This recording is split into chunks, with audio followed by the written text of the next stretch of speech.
নমস্কার বন্ধুরা, আপনারা দেখছেন রিপোর্টার বাংলা। বন্ধুরা, অবশেষে অযোগ্য প্রার্থীদের তালিকা প্রকাশ করলো এসএসসি, কিন্তু এখানেও একটা দুর্নীতি। মানে নাম প্রকাশ করা হলো, কিন্তু নাম প্রকাশ করার পর সেই লিস্ট কিন্তু আবার তুলে নেওয়া হয়েছে। কী কারণে তুলে নেওয়া হয়েছে সেটা কিন্তু এখনও জানা যায়নি। তবে এসএসসির তরফ থেকে একটা কারণ জানাচ্ছে তারা, যে এই নামের লিস্ট কিন্তু পরবর্তীতে তারা প্রকাশ করবে, কিন্তু করেছিল, কিন্তু লিস্ট আবার তারা তুলে নিয়েছে। তো সেখানে আমরা কতজনের নামের লিস্ট দেখতে পাচ্ছি, মানে 27 পাতার প্রায় 27টা পেজ রয়েছে এমন তালিকা প্রকাশ করা হয়েছিল। সেখানে নবম দশমে রয়েছে অযোগ্য হিসেবে 3500, মানে 3500 মতো নাম, এবং একাদশ দ্বাদশে প্রায় রয়েছে 1700 মতো। মানে এখানেই আপনি যদি প্লাস করেন দুটো, 5200 হয়ে যাচ্ছে। মানে 9, 10 আর 11, 12 মিলে হয়ে যাচ্ছে 5200, plus group C group D রয়েছে। মানে যেটা অভিজিৎ গাঙ্গুলি বলেছিলেন যে প্রায় 8000-এর কাছাকাছি, তো সেটাই যতদূর মনে হচ্ছে এটাই হতে পারে, যে 8000-এর কাছাকাছি। যদিও এসএসসি এই নামের লিস্ট কিছুক্ষণ আগে প্রকাশ করেছিল, কিন্তু তারা আবার প্রত্যাহার করে নিয়েছে। তো আমার যেটা মনে হচ্ছে আজকে সন্ধ্যের মধ্যে তারা পুনরায় আবার এটা পাবলিশ করবেন। হয়তো কোনো কিছু ভুল থাকলেও থাকতে পারেন, হয়তো নামের সংখ্যা আরও বেশি হবে, ওনারা হয়তো একটু কম দিয়ে দিয়েছেন, সেটা হলেও হতে পারে। তবে এমনটা হবে কিনা এটাও ভাবতে পারছি না, যে যদি নামের সংখ্যা ধরুন কম হবে, ওরা ভুলে বেশি দিয়ে দিয়েছে, তো সেটা আমি বলতে পারছি না ঠিক। তবে যেটা মনে হচ্ছে যে নামের লিস্ট আরও বেশি হবে, এইটুকু একটা ধারণা করা যায়।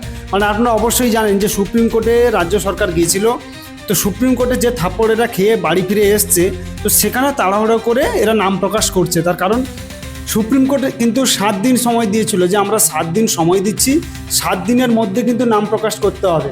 তো এরা তাড়াহুড়ো করে এটা 2-3, আজকে সম্ভবত 3 দিনে পড়েছে। তো এরা চাইছে যে 7 দিন পর্যন্ত যাব না কেন, এমনি তো মান সম্মান চলে গেছে, আর তো রাজ্যের মান সম্মান বলতে কিচ্ছু নেই।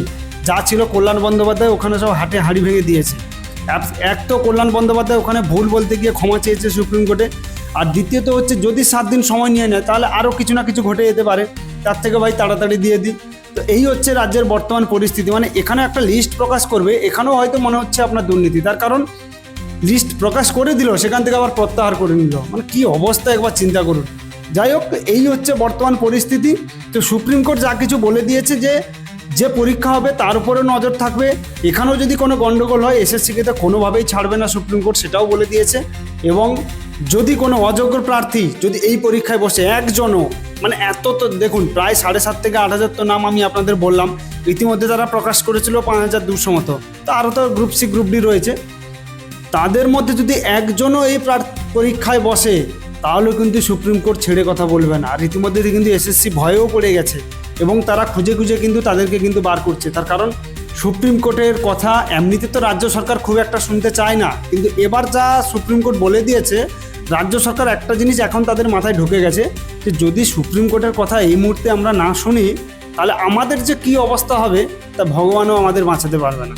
তো যাই হোক, তারা প্রত্যাহার করে নিয়েছে লিস্ট, আবার কিছুক্ষণের মধ্যে হয়তো লিস্টটা দেবেন, তো আপনারা অবশ্যই দেখে নেবেন কার কার নাম রয়েছে, কার কার নাম নেই, তারপরেই বোঝা যাবে সম্পূর্ণ বিষয়টা। সবাই ভালো থাকবেন, সুস্থ থাকবেন।